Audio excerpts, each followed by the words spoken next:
the man who listens to me, watching daily at my gates, waiting at the posts of my doors.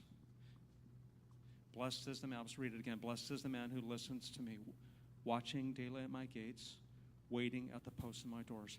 Listening requires silence, right? Listening requires stillness. Watching requires observing and paying attention. And waiting requires not being busy with other things.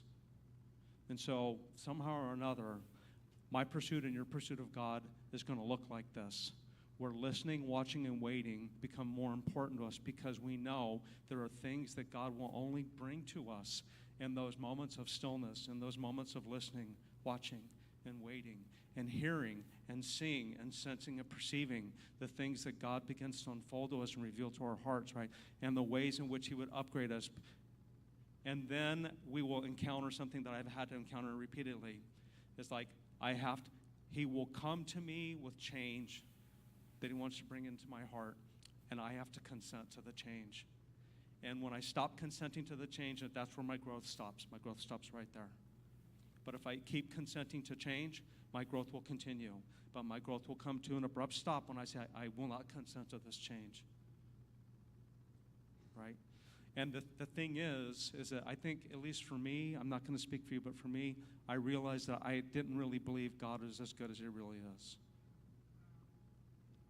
Because I didn't believe that every change was going to represent an upgrade. But in fact, everything that God asks for us to do or wants to change inside us is an upgrade. And the only reason that, at least in my case, that it might not feel like an upgrade, because there was a problem with my affections.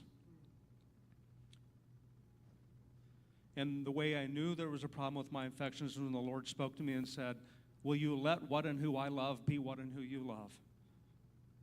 And in that sweet, loving question, there was an indictment against the affections that were going on, some of the affections that were going on in my own heart, in my own life. There was like stuff that was like, I was not loving, what and who Jesus loves, right? And He was asking me, will you consent to this? And so I'm not saying I'm there, sis, right? I'm just saying that my heart is like, yeah, I want that. I really want that. I'm in for that. What needs to happen?